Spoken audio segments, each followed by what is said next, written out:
This is the Sports Loudmouth.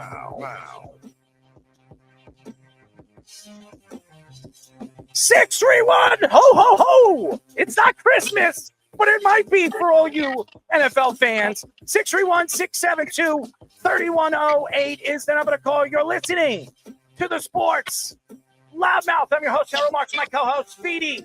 Speedy, go to our website at www.worldwidesportsradio.com. Check out all our shows throughout the week, including the Loudmouth with me and Speedy P every single Tuesdays and Thursdays at 7 p.m. All you have to do to tune in and check out our local listing for all our shows is go to our website at www.worldwidesportsradio.com. Well, ladies and gentlemen, we don't usually do this, but we have two really great personalities on the show, so why not bring them on? Well, as you know, we have Raiders and Lions former safety Stuart Schweigert, and now our second guest. We are now talking to former Browns, Lions, and Patriots cornerback Lee Bottom. What is up, boys? Stewie, what up, man? Dude, Lee, man, great to see you, my brother, man. Been a long time, man. Long time, but thanks for having me on the show, guys. I appreciate it. Love you guys. Love the Loudmouths, man. Love you guys. Man. Well, we love you, man. And you're a politician. I mean, you're digging deep, baby. And you know, hey, I'm not going to ask. We all politicians at the end of the day, man. Listen, I should be running for president. Could you imagine me run for president? 4 scores and 7 minutes ago. You know, we're politicians in our own right in whatever we doing, though. Oh, yeah. I do remember in something you doing. You remember your hashtag that you said us last time? Hashtag leadership. With you, how you spell your name? Leigh. I do remember. Yeah. You came up with that one. I love the Kobe Bryant picture by the way behind you. You know, that's that. That's that Mamba mentality. You got to always have that Mamba mentality. That's how you get to the league, man. Well, listen. You know what though? I like the ball behind you too. The Patriots Jets ball too. Oh yeah. Yeah. You know, the 3 interception game. Oh, that's right. And you know what you really need if you really want to put something on consignment over there, you can get a piece of Speedy's balls and you can put it over there. I mean, who's better than you if you got a picture of that? Right, Speedy? I'm sure Lee's 3 interception game is much more memorable than anything I'll bring. Just kidding. He's probably like, what the hell's going on here? Yeah, I don't know about no balls. I just catch the footballs, but I retired from doing that. I'm just kidding, Lee. I'm just kidding. What happened? What happened is a sense of humor, man. Well, I definitely have a sense of humor.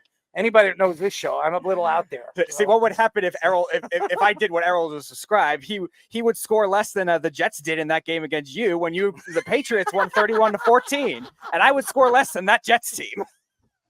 I want to ask Lee a question. Lee, who during your time was the toughest quarterback you faced and why?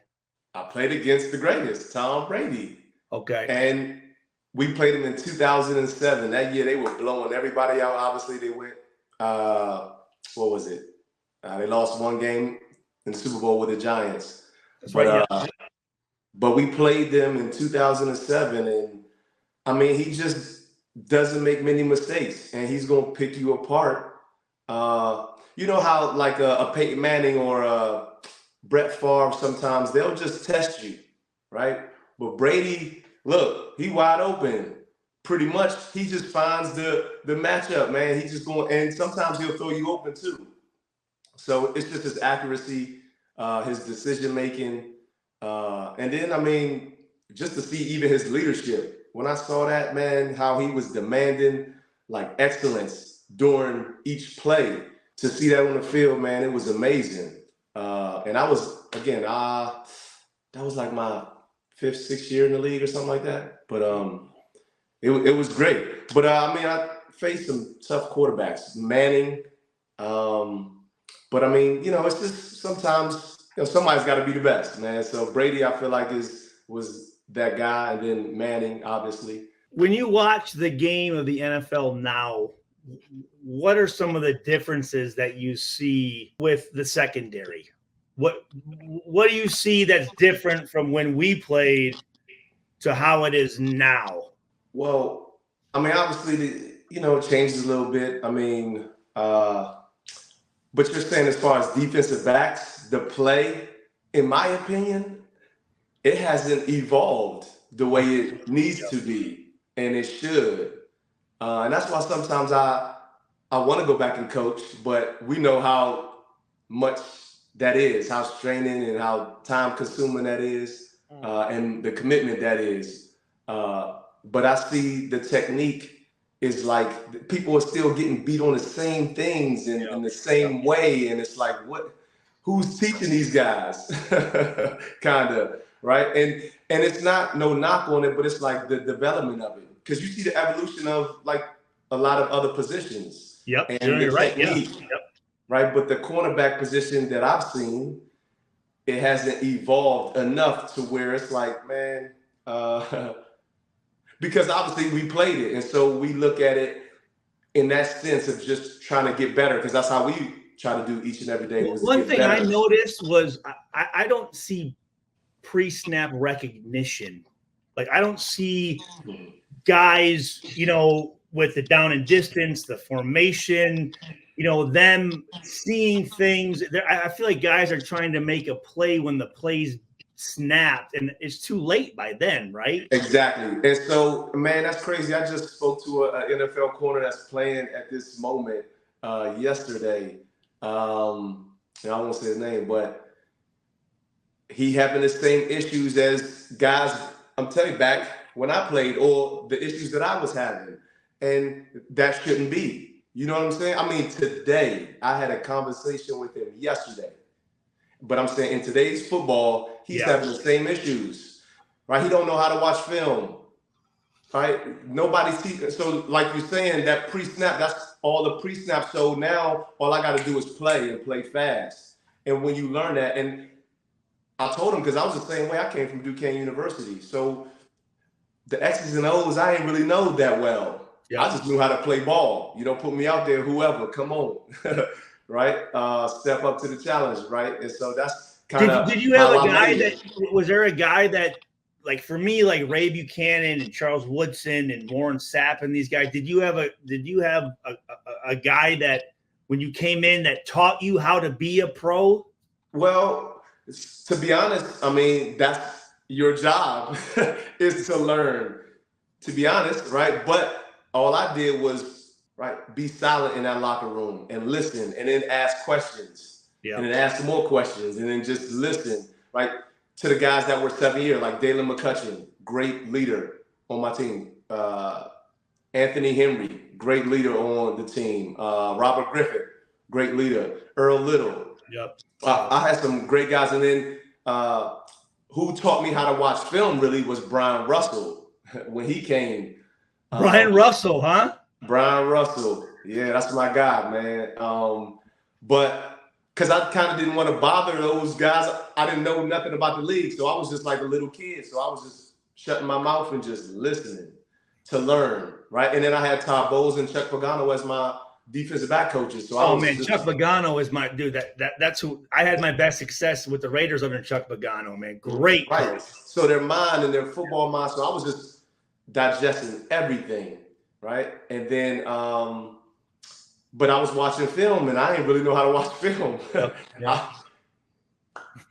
And then it took me years to just watch it, and then still ask questions. And like I said, by the time I think that was my third year when Brian Russell came, so I started to get more in depth and then have more questions of film. And so, I would watch with him after practice sometimes.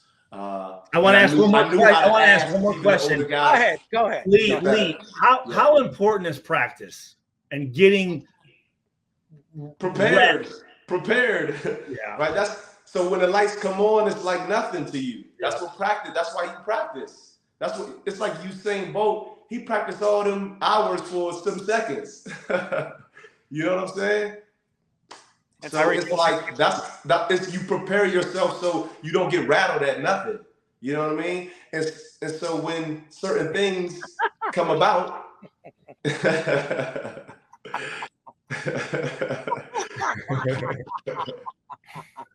look crazy on that picture, man.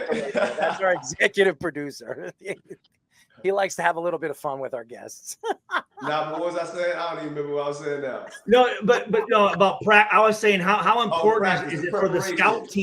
scout team to give us good looks? Man, and sometimes people on the outside would, even family and friends sometimes may think somebody on the practice squad isn't valuable, right? To that Oh my team. God, yeah. Man, Yeah. these people are to practice. Those are the toughest competitions because that person know you, right? He know your moves, right? So it's difficult. So practice is usually always more difficult than the games.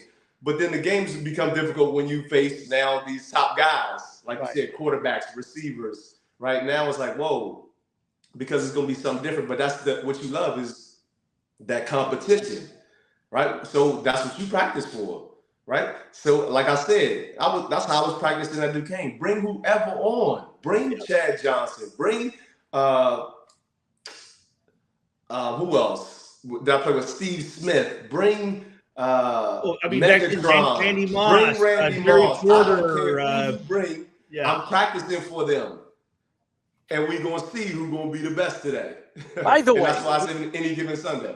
By the way, we are talking to former Raiders and Lions safety Stuart Schweigert, and we are talking to former Browns, Lions, and Patriots cornerback Lee Bodden. I love Lee Bodden. I love him when he wasn't a Patriot. When he was a Patriot, I couldn't stand him. I couldn't stand him. And I remember that game where he had those interceptions. It made me sick to my stomach. And now you have to stare at it on a screen. No, I don't. I don't need to stare at it. And by the way, I love that picture of Mr. Schweigert. I mean, look at that. Yeah, love that. I love it. I don't want to know what he was doing when he was making that face. Illustrious beard. Well, I want to say this, and here's the thing. I always would when I came to the Lions, we were struggling. Struggling. And Lee, like you look, there were Corey Redding and these guys that were supposed to be. I think Eric Fisher. Is it Eric Fisher? Maybe was Corey Redding the guy that got like missing on the boat? No, Travis Fisher. Travis Fisher. Guys that were guys that make the most money. Those are the guys that are supposed to be these leaders, and those guys weren't doing anything, right? And Lee Bodden was the guy that I always respected. Again, a guy that's got 18 interceptions in the NFL. That's a lot of interceptions. Okay, It's decent. And that's the name of the game is Turnovers. Right? When the turnover you were a good tackler too, though. 387 tackles. I mean, you were a guy that could come up and make tackles. So and the one thing I always appreciated about what you did was you came in and you weren't flamboyant, right?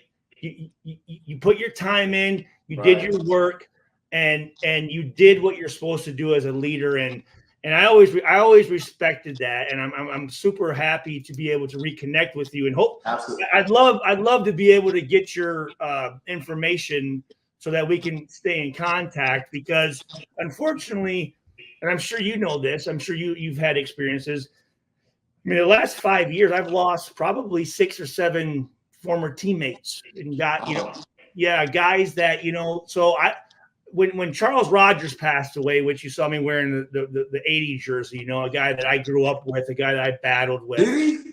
I didn't know that. He passed away about 5 years ago. And wow, when he passed away, I said, I'm not going to sit and wait for people to contact me. I want to reach out to guys and just see how guys are doing.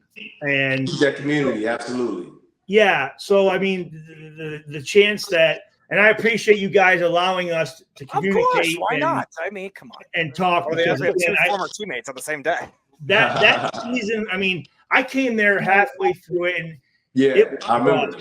It was rough, man. Yeah, man. It was. It was rough. It was rough. 0-16, man.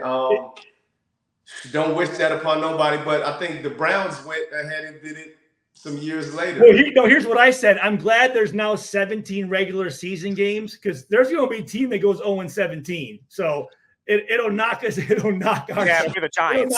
I hope it's not in our lifetime. I don't want to see that. I don't want to see another NFL guy go through that. I don't want to see the it. Giants. Because it was brutal. But the thing is, we were in some of those games, man. We were really in all those games. Pretty much all the games. It was one of those games, man. They called pass interference on me. And Bullocks and Dwight Smith and Alexander. Yeah, they were good players. They were really good players, and unfortunately, it was like, man, you would think the ball would bounce our way just once to win a game. I mean, but see, that's what goes to show we had some good players. Yes, right. I mean, listen, you're in the NFL for. You're in the NFL. Yes, you're in the NFL for a reason. You are a good player. Now, listen, it's levels at everything. Right, so now this NFL level is going to be some low-level guys, it's going to be some high-level guys, mid-level, whatever.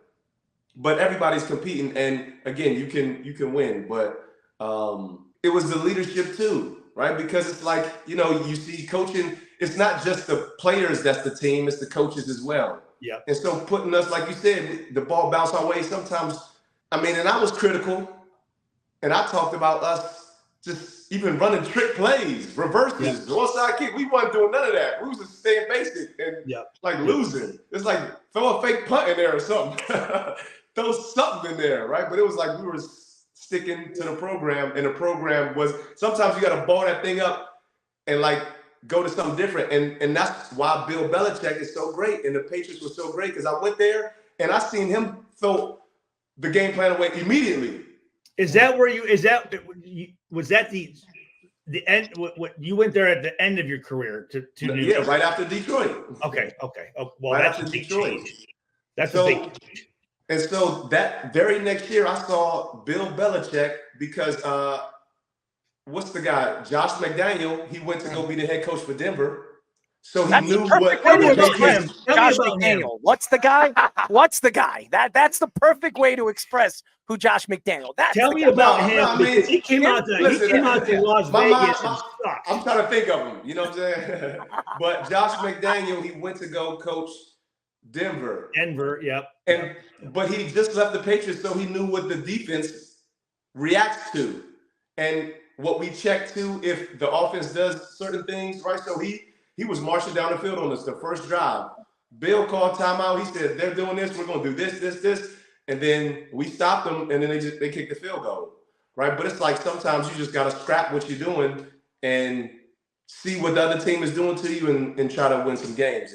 And I don't know if we did that often and too much, right? The players had a lot to blame too. Like we all had a lot to blame, but we were in it, and it still was a great time. You like Bill? I love Bill.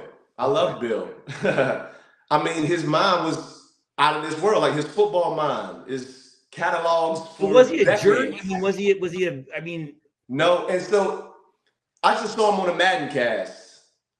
I mean, he gives you a lot of information. He has a sense of humor as well, right? It may not be, a comedian, right? Chris Rock funny.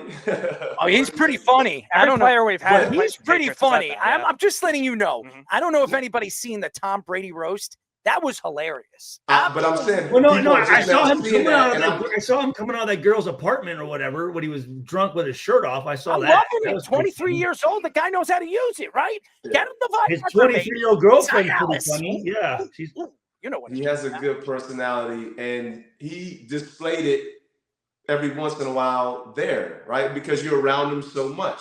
But obviously he's the boss, so right, he has to maintain some type of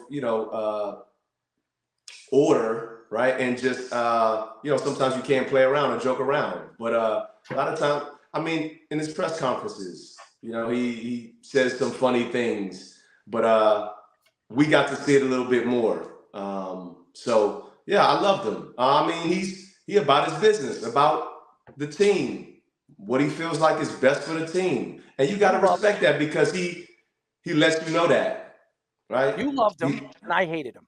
So there Lee, did you follow him on his new social media? Yeah, that's just misguided love, man. That's just misguided love because of course you it's love just like when you play against them, it's like you hate them, but then you go play with them. Yeah, oh man, I love this. Yeah. You know what I'm saying? And you're winning championships. You love them. Because if Bill went to the Jets and then won championships, you'd love them. No. Yes, you would. 24 hours decided to leave the Jets. You immediately said no. That means yes. Yes, I know. Stop doing this to me, Lee.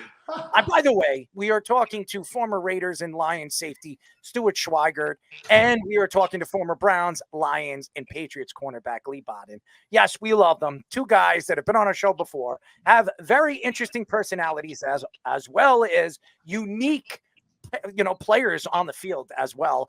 My question for both of you: if there's a player that stood out to you in your career, what was that player, and why did they stand out from all the rest of the players that you played with? First, you, Lee, then you, Stu. You saying that I played against?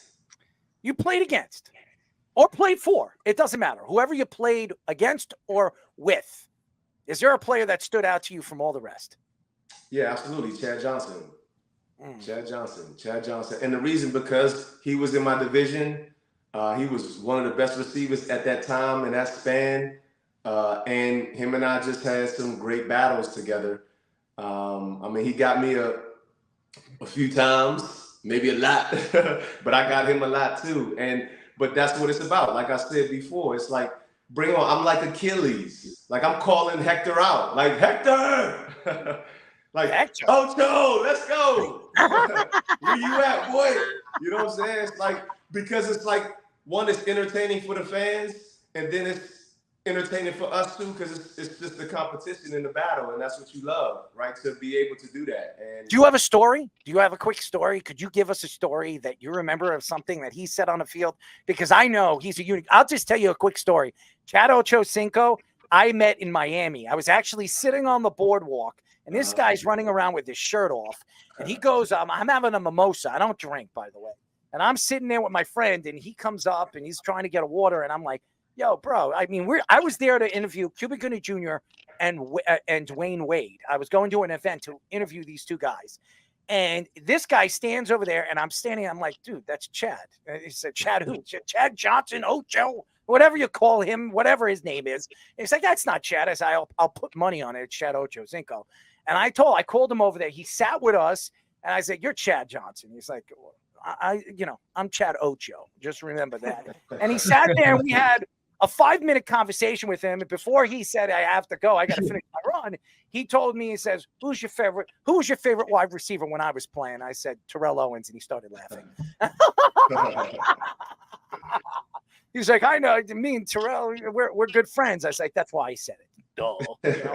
And he started laughing, and he ran off, but it was pretty cool. He actually sat down and talked to us for about 5 minutes. So he's a down-to-earth person. He's not one of those guys that, I'm not a fan. I'm not running like one of those fan guys. Give me an autograph. Give me an autograph. I'm not like that. But I'm the kind of guy that's got questions for him. But he was fantastic. He really was, and a good personality. So I just love everything about him. And congratulations to him going into the Cincinnati Bengals Hall of Fame this year. Oh, really? Oh, that's cool. That's cool. Yeah. Cincinnati Bengals Hall of Fame. Yep. Well deserved, man. He's one of the greatest of our time, right? Of playing football, right? That span, he was a great receiver, and he was very entertaining. He had that mohawk. Did he? At a time. He was just doing a lot of these antics and entertaining the fans. He was. I don't want to say he was a little guy, but he wasn't. He was like a little fucking jitterbug. I remember when we were playing Cincinnati, right? And I'm coming down, and I remember a jitterbug. No, dude. He comes up and he sees me coming, and he sits down like this, and I'm like, Chad. He's like, man, I ain't gonna let your big ass hit me, motherfucker. Like, right? I'm not gonna let you hit me, dude. He just sat down, but phenomenal. I love him on him and Shannon Sharp. When he's highly intelligent. He's humble. great player. Like, I mean, Lee, you said it right. I mean, great player. All right, Yeah, Stu. I mean, it's Give us- undeniable. But give so us- that's the reason why okay, he would be the one. What about you, Stewie? So Stewie, I like that, Stewie. We gotta get a face of him on Stewie's body. That would be so obviously in and the Leon AFC somebody else's West, we face LaDainian Tomlinson twice a year, right? So LaDainian was always a guy that was a great competitor. Very humble. A guy that you come up. I mean, I remember multiple times. I'm tackling him and I'm picking him up, and he's hey, good tackle, Stu, and hey, good run, LaDainian. So LaDainian, but I also have to go back to Michael Vick, man. I mean, Michael Vick was he wasn't very big. He wasn't, but that Michael Vick could just with a flick, and that ball is fucking sorry, guys. you could say. Go ahead. Sorry. FUCK. That ball, I mean, dude, is just humming, man. And I remember my rookie year in 2004, my first start, we go down to Atlanta, and I actually picked off Michael Vick. Wow. And there was a play though where thank you, Lee. Thank you. There was a play where I'm playing cover 2, right? And I'm getting depth, and Philip Buchanan, Philip Showtime, great player too. Philip Buchanan was a great corner, great corner. We're playing cover 2, so it's zone. He takes the receiver over here, and he does like an under route, and he goes with him, and I'm like, where's he going? Like, what is he doing here? And I see Michael Vick in the backfield just juking everybody, right? I'm going, someone tackle him. And he breaks out, and it's me and him in about 20 yards, right? And I'm like, I mean, we're staring at each other. And I'm just remembering that commercial of Michael Vick where it was like the Michael Vick experience where like the kids in like a roller coaster or whatever. Right. And I come up, and one of the things that I was always good at was if a guy could juke, I would wait for them to make a move, right? So I'm just and then react. Yeah, I'm kind of doing this, and Vic's coming up, and he's shaking, and I don't move, and he just kind of falls down, and I fall on top of him, and I'm like, ooh, and he goes, hey, nice tackle, Stu. And I'm like, thanks, Vic. So I've always I love Vic. I think he's one of the greatest athletes, one of the greatest quarterbacks that's ever played. So I'd say LaDainian and Michael Vick. Obviously Drew Brees, Antonio Gates, Tony Gonzalez. I mean, the list can go on.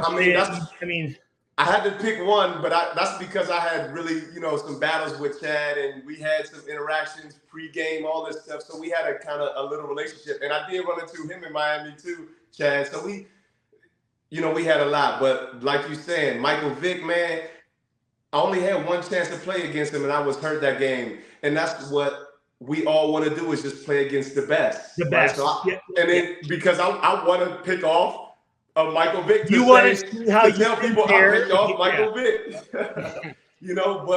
But again, I didn't get a chance to play him. Oh, and just to experience playing him, to see if it's really what they talking about. Like I said, Hector, are you the best? Let's go. Come on out here. Right.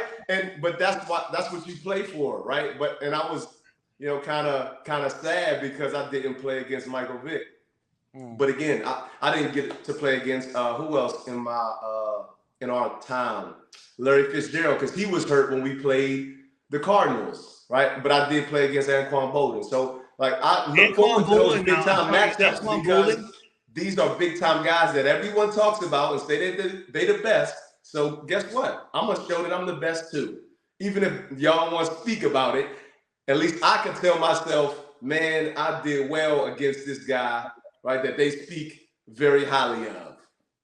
So they don't really have to speak highly of me. I know that, I did my damn thing. And then you just get respect from, like you said, even in those times when Mike Vick tell you, hey man, good job. Because sometimes they get flustered when somebody, right? and we have plays like that. So it's like the competition is just so intense, and the margins are very small. Like we seen that toe the first game of the year. You know what I mean? So, and we talk about game of inches, but it's just it's just so exciting to play against those guys. You know this, Lee. I mean, the really good ones, you have respect for your competition. Absolutely. Right? A guy makes a play at you. Hey, nice play. Hey, pick him up. Hey, man, nice play, man. Nice play. Right, nice because play. You got to respect it, right? Because they here on the same field because they put that work in too, right? But it's like, hey, today is my day, right? Or today might not be my day, right? But it's play by play. You know what I'm saying? Because it ain't my day, it's my play. Yeah, it's my play. And that's what was crazy was, man, I was talking about this with somebody. I played with Junior Seau. I had his shoes in 8th grade, and I was in the locker room with this guy. So it's like, it's mind-blowing that my work of football took me to this place. But now that's how I was with Charles like, Woodson. What's up? I'm ready to That's how I was with Charles Woodson. I was the same way. You see Junior Seau, that's how I was with Charles Woodson. Like, dude, I remember being a sophomore in high school, like, dude. I wish I'd have played because I looked up to a Charles Woodson. Like, I modeled my game after Dion or Charles. I just took little bits when I would watch him play at Michigan, right? To just take some from them and then incorporate it into my game. And like you said, I got to respect these guys. I did that with the great cornerbacks of my time, Asante Samuel, Nnamdi Asomugha played with the Raiders. Right? You look at these guys and just see what they're doing. Champ Bailey of my time. You just look at these guys and like, what they doing good? I'm gonna try to do that, right? To up my level. I'm gonna say this, guy. I'm gonna say this. The fact that he just said that, Lee Bodden just said that he's taking from guys that he played against, because so many guys want to act like, oh man, I ain't jocking these dudes. I don't need it. No, dude. I don't live like that. Right? Y'all can talk about that. You look at the best, and I'll jock whoever I want. Right? I'll jock whoever I want, but I'm gonna get something from them that's gonna help me. You know yeah, and that's really what I did. But that's I think that's being humble. I mean, to say that, hey, you know what? I'm taking this from this guy. I'm looking at this guy here, but I feel that nowadays, guys, oh no, I'm good. I got it all figured out. I'm cool. I ain't. You ain't never got it figured out. Nobody. Never. Tom Brady ain't have it figured out all the time. He knew he had to keep working and keep getting better. You know what I mean? And that was the beauty of being in that locker room, to be and see that with that man, and he that man, and he's still working like he ain't that man. You know what I'm saying? So it's like, I gotta do better, right? But some days I don't want to be that man. So that's why you got to get yourself up, find a way to get yourself up. Like, you know what I mean? Make everything fuel. Yeah. You know what I mean? And that's something in itself too, because being at that level, you got to stay high all the time. And it's tough when people beating you down, saying you ain't good because you had a bad game or bad play, right? It's tough. That's a good one. That's good. That's gonna sell it right there. Stewie, yeah, Stewie.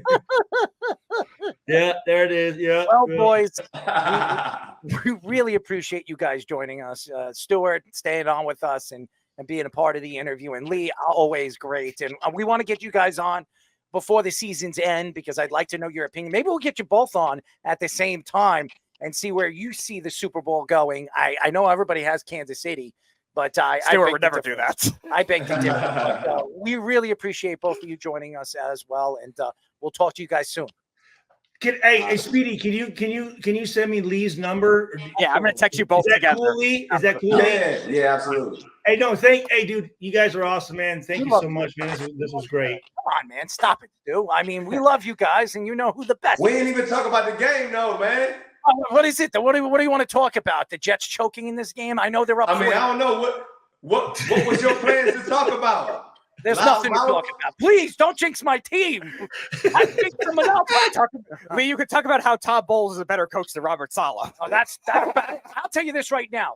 That's bad. Your coach, Gerard Mayo, is much better than Robert Saleh. Enough said. And by the way, that's just so everybody knows, just so you know, everybody else, I don't know if anybody saw the second touchdown when Robert Saleh wanted to hug Aaron Rodgers. Aaron Rodgers looked at him and kind of pushed him off him. So that didn't look very good for the Jet fans. I don't know if anybody saw it. I was watching. I'm not watching. What's the score? It's 14-0 Jets. Okay. Whoa, Yeah, they're finally playing well, but they 14-0. keep Boy, that's getting surprising. bad penalties for the New York Jets. That's It hasn't- surprising. So you're pumped right now, 14-0 Jets. I don't give a crap. This is the Jet. This is very Jet-like. It's very Jet-like for my Jets, and I want to throw the hell up. And Robert, a.k.a. Bambi Saleh, for all you fans out there, that is Bambi. Bambi, a deer in the headlights. It's Bambi. Bambi Saleh, not Robert. Bambi. Well, Bambi got you up 14-0 right now, man. Well, I don't know about Bambi. That's Aaron Rodgers. Bambi's sitting on it, looking at his nuts or his testicles every time he has his hands in his pants. Anyways, we love you guys. Thank you, as always. And we'll get you guys on. I want to get you guys more sooner than later. You guys are great personalities and just coming on our show and giving us the time. And I hope you guys love coming on with us because we love you. I'm telling you this, to reconnect with Lee, man, like it means a lot to me. Oh, no, it really does. Yeah, absolutely, brother. Yeah, absolutely, man. It was crazy to see we was on the show together, or you were on previous. That was Speedy. Speedy's like in love with everything that. Look at Speedy up there. He's up there with his little glasses. Yeah, little glasses.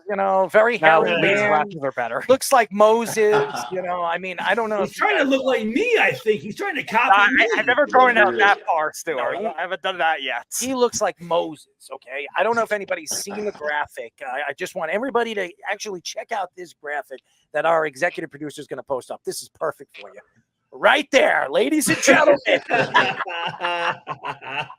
Let Hassan Reddick go. He better let go. Stuart, I haven't gotten my beard quite to that length yet. I will say that. This is short, dude. Compared to some of the other photos that this is the posting, yes, I'm aware. We love you guys. Thank you for joining us. I know. Thank you very much. Guys. Lee Bodden and Stuart Schweiger. Fantastic personalities. I know Wes has been waiting as we invite Mr. Wes in as we call this segment. Let's parlay.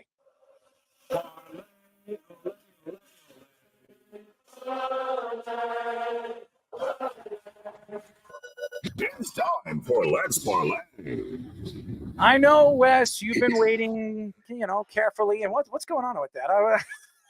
I don't know what that was, but anyways, our StubHub graphic. Well, I could tell, and you've been missing or messing up all night tonight, Speedy. I'm just kidding. Anyways, Wes, what's up? How's everything going? What's up, fellas? Well, I'm watching the Jets game. Hopefully the Jets don't choke here. They're up 14-3. They were up 14-0. And Morgan Moses just had another bad penalty. The Jets are starting to add up the penalties, which could cost them. So Aaron Rodgers looks like the old Aaron Rodgers. Let's see how this continues in the second half. Well, and I've been watching the college game, and the play that I was on was happening way too early to get it in on the show. But this South Alabama, USA, this offense is fun to watch. I mean, Major Applewhite came from Houston, went to the Saban rehab. They got 28 points on the board. They're an 8-point dog at App State. I mean, they are fun to watch. This is a team I'm going to be following most of the season. This has a very Coastal Carolina 2020 feel to it. Well, are you ready to go? Are you ready to hit this as everybody knows the rules of this? Ready. All right. He's going to have his 3 top picks and he's going to have his parlay as his number 4. Here we go, Wes. Number 1. So I'm going to go NFL first, and then I'm college the rest of the time. We have a dual Monday night football, so it's different. And you guys know I don't typically do prime time, whether it's Sunday night, Monday night, Thursday night. I think it's the easiest way to lose money. But being 2 Monday night games, it feels a little bit different. I am taking the Washington. Are they the football team or the Commanders? The Washington. I'm taking Washington. I got it at +8. And when I look at this game, I'm looking at Eckler, a running back, as the team's leading receiver. Robinson. I mean, this is a powerful backfield that is yet to live out its full potential. These wide receivers haven't even gotten started yet. And then I'm looking at Daniels, He's 40 of 53. No major mistakes. He still hasn't thrown a touchdown pass, but 40 of 53 through the first few weeks of the season. That's impressive. Going against Cincinnati, getting points. Cincinnati's coming off of a game. I think that the way that they performed at Arrowhead is way better than what their roster is. Their O-line is not good. The wide receiver room is probably questionable. Everybody's looking for a contract.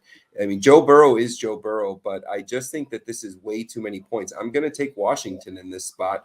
I'm not prepared to say that they win the game, but I think that they have some pieces. And I think that this particular game on Monday night could be the game where Daniels throws his first touchdown and actually shows out for the first time. So I'm taking the points. I'm taking Washington.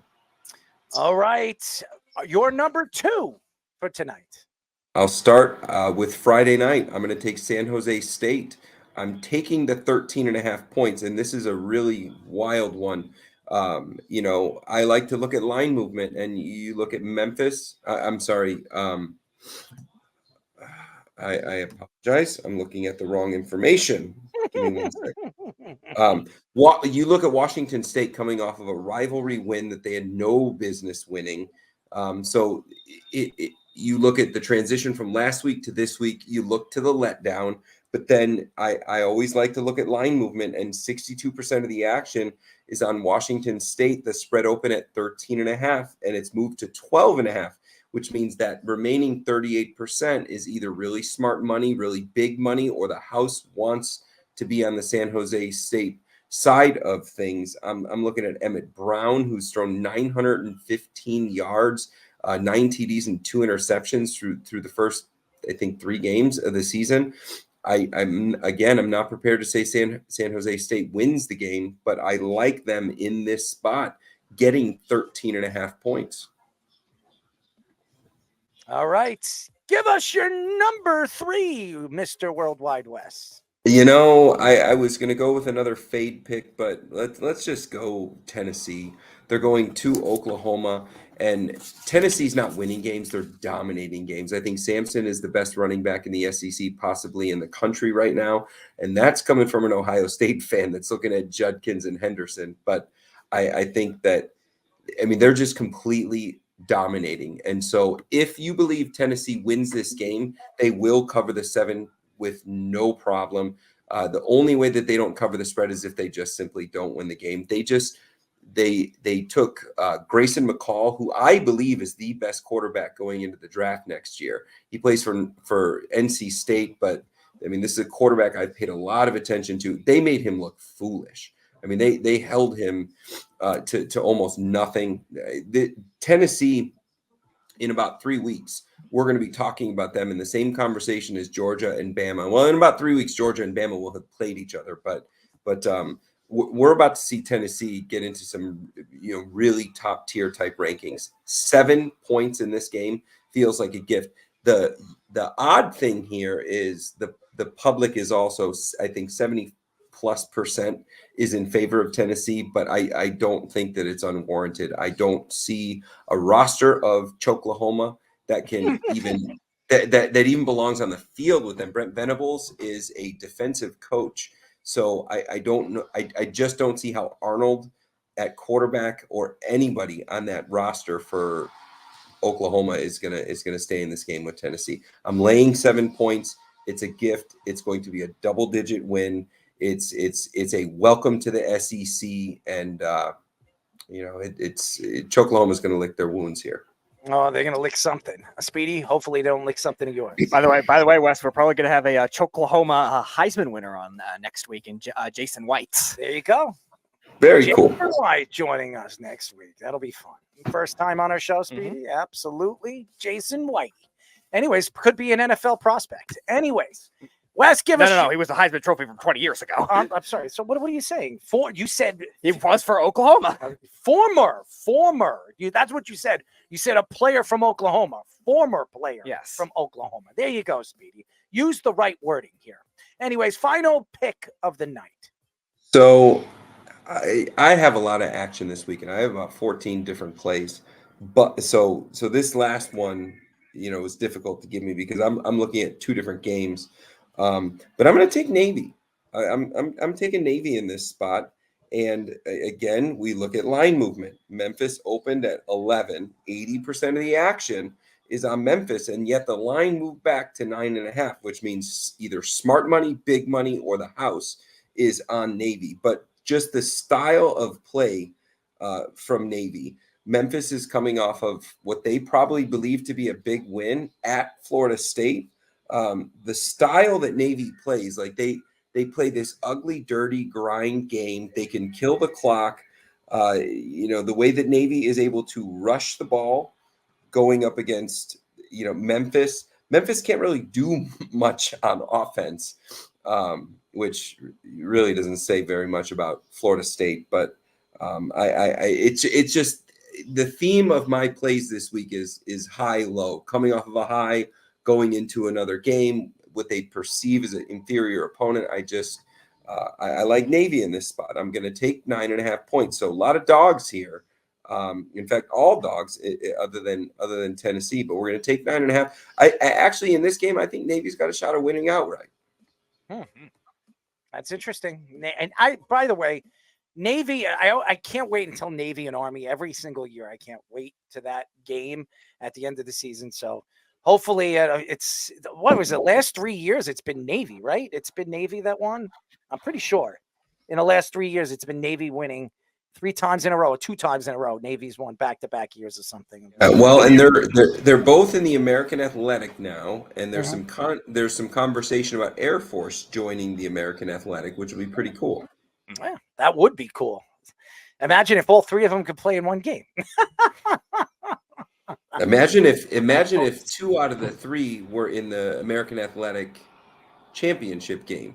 Yeah. And the winner, and if they're the highest rank out of the group of 5, you're looking at one of the military academies in a playoff spot. There you go. That's right. That would be fun to watch. That would be something to, obviously root for.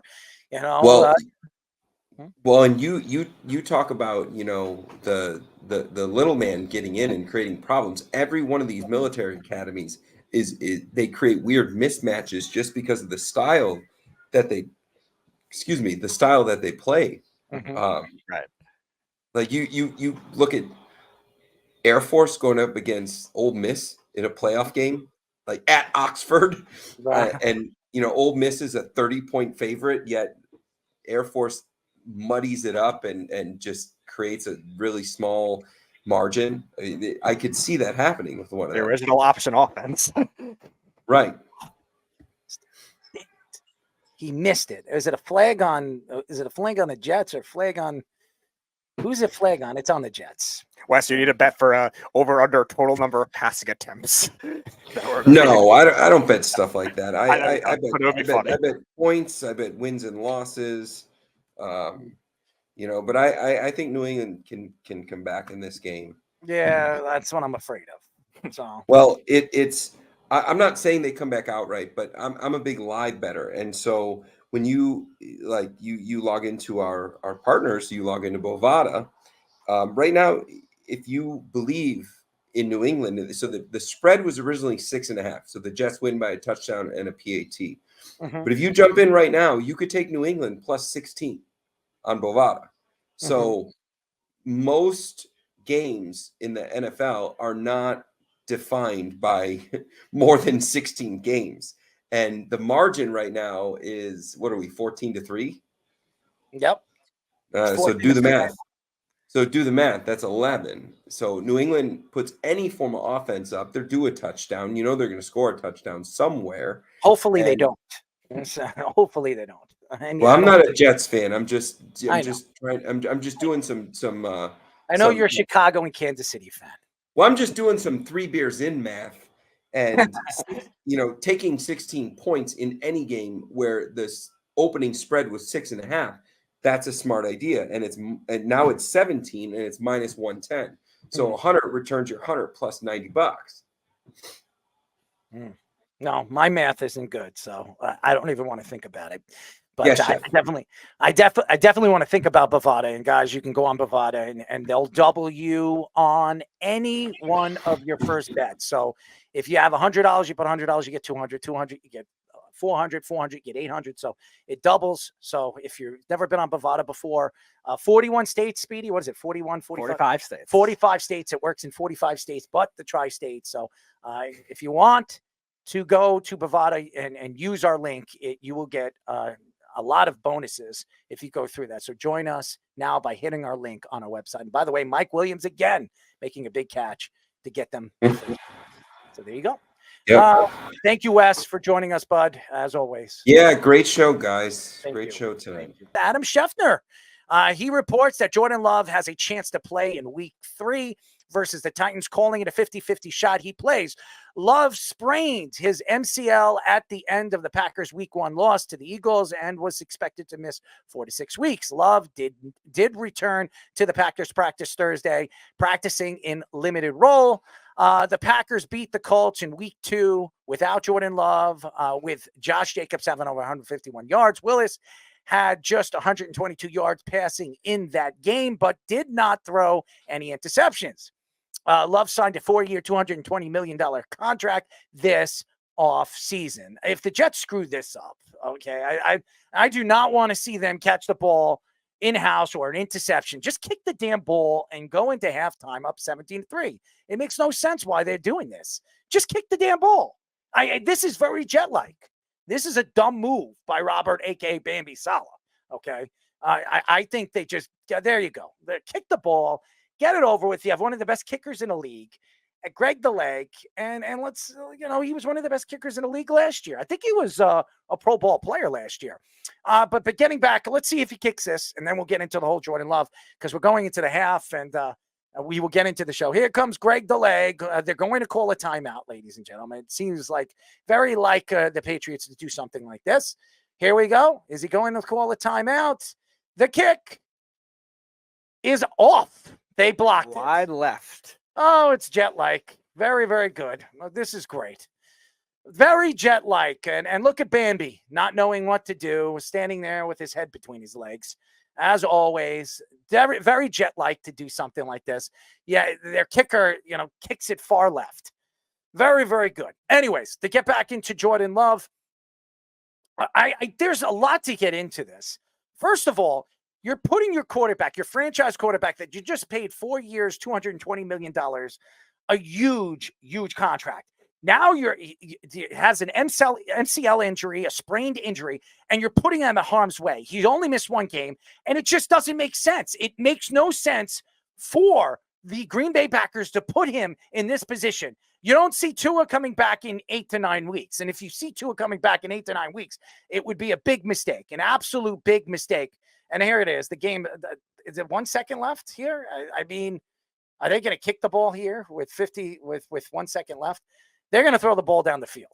That's what they're going to do. And this is very Jets-like for them to give up a touchdown here at the end of the quarter. So be surprised or don't be surprised that the Jets do something stupid here and that Brissett throws the ball completely down the field. And McDonald's been unbelievable in this game again. He's been fantastic. And he has a sack in this game as well. So for all you Jet haters or Will McDonald haters, he's been pretty damn good again in this game. He's been a lot better than the Giants pass rushers. That's for sure. Let's see what happens here. The Jets this is going to be a Hail Mary. I expect them to throw it down the field and Brissett to, get closer to the end zone. I don't expect it for the Jets to give him an opportunity or a shot. Here it is. Jets will they catch it? No. There we go. All right. So we have some breathing room until the second half of the game. Anyways, here's the thing. If there's a 50-50 chance that Jordan Love plays in this game, I really think even with a 50-50 chance, I would sit him out. I would not put him in harm's way. I would wait at least 2 more weeks, give him some time to heal that MCL. If he gets hit, remember, you're playing on turf. If he gets hit, you're putting your quarterback, your franchise quarterback, at risk for the rest of the season to go out. He could tear his MCL. He can tear his Achilles. I mean, right now his knee is weak. It doesn't make any sense to put him in harm's way. Now, again, the Green Bay Packers believe that they're an organization that does things right. Let's go back in time, okay? Aaron Rodgers, do we remember this when he hurt his collarbone? He had A collar. Now, this was after his first collarbone injury. He broke his collarbone, and he came back 2 years later. He sprained his collar, okay? They put him out there again, and I don't think he broke it, but his collarbone was sprained. He sprained his shoulder, and he was out for multiple weeks because they didn't sit him out, and they trusted that Aaron Rodgers was healthy enough to go out there and put himself in harm's way. This is an organization that's made mistakes. I repeat, I do not. And by the way, James Parrish, Jamie Lee, says something very interesting. Packers are making a mistake bringing Love back as soon as they are. Weapons not what I don't know what weapons not mean. I have no idea what he means. What the hell? Stop. You can see that happening. You can't. What is he saying? You can see that happening if you're high. I mean, honestly, if you believe, and by the way, New England isn't coming back. Whatever. Keith, you can think whatever you want. We are talking about the New York Jets, and I'm not getting into New England. I'm right now talking about the Green Bay Packers. It would worry me. It would worry me as an organization of the Green Bay Packers, an organization that over the years has made a tremendous amount of mistakes, not only at the quarterback position, at the wide receiver position, and even the running back position. I do not put my franchise quarterback at risk or in harm's way at any point of this season. Give him some time and let him heal the way he needs to heal. I just think that this team won without him last week. I don't know if Malik Willis is the answer. You don't need him to be the answer. If you have a running back like Josh Jacobs running the ball at 150 yards a clip in every single game, which he's quite capable of doing. He is quite capable of doing.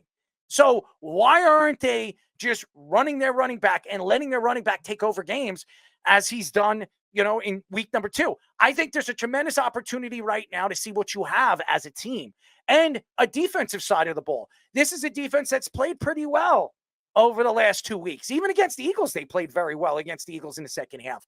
They almost beat the Eagles. So it's not like they can't win. They can win without Jordan Love. This is a talented team up and down. If you look at the roster, even the offensive lines play pretty well. Right now, I think their offensive line is ranked 13th or 14th in the NFL, top 15. So it's not like they can't win without him. Who do they play this coming week? Tennessee. We watched Tennessee against the New York Jets. Will Levis. It's at Tennessee. I still don't bring him back. The Jets played them in Tennessee last week. The Jets outplayed Will Levis. I think their defense is quality and good enough to stop that Tennessee offense. I don't think there's you have to be desperate enough to bring back your quarterback. You're 1-1 right now. You're going to Tennessee against Will Levis. Will Levis he's not going to burn the houses down. He's not going to put up a 30 spot against this team. What did the Green Bay Packers put up this past week against the Colts? 16. Okay, a Colt team that a lot of people thought were a playoff contending team. They completely shut down Richardson, who threw 3 interceptions in the game. Is Richardson better than Levis? Yes or no? Of course, he is. So why would you put your quarterback in harm's way in Tennessee in a game where you are more than likely to win? You are still the favorites to winning the game without Jordan Love. Yeah, I could also take it a step further, too. Like, you're probably going to need your defense to win you this game anyway, because the Titans' defense has been really good so far this year, and the pass rush was especially good at certain points against the Jets last week. So why would you want to put... They couldn't stop the run. And Josh Jacobs, what he did last week was amazing. Right. And he did it against a pretty good defense, too. So right. And that's why I think the Packers' offensive line, which, yeah, it's been better than expected, but it's still not something that you could trust full time. You have Jordan Love, who just gave a huge contract to. There's no point in trying to rush it back right now when your team just won last week. It's 1-1. You have other teams, besides the Vikings overperforming in that division, you have the rest of the division kind of underperforming, and you have a team in the Packers that has been injury prone for the last couple of years as it is. Why would you risk that? I would not risk that, especially a franchise quarterback that looks like he is going to be there for the next 10 to 15 years. He's young. He's 24, 25 years old. He's got a tremendous career in front of him. You're putting him in harm's way. It doesn't make sense. This doesn't make sense. You're playing against a bad team right now. Tennessee is not good. Okay, they do have weapons. Your defense has proven that they could shut down a pretty good offensive team. I mean, Indianapolis with Pittman and Taylor, you have a tremendous amount of weapons over there. This is, I understand you have Ridley and those guys, Hopkins there, and you have a good running game from Tennessee. I still think right now the Colts are a better team than Tennessee, and you just beat Tennessee with Malik Willis. I think you protect your quarterback, let him sit out for another week or two, especially the way the teams are set, the games are set up for him, and don't put him at risk.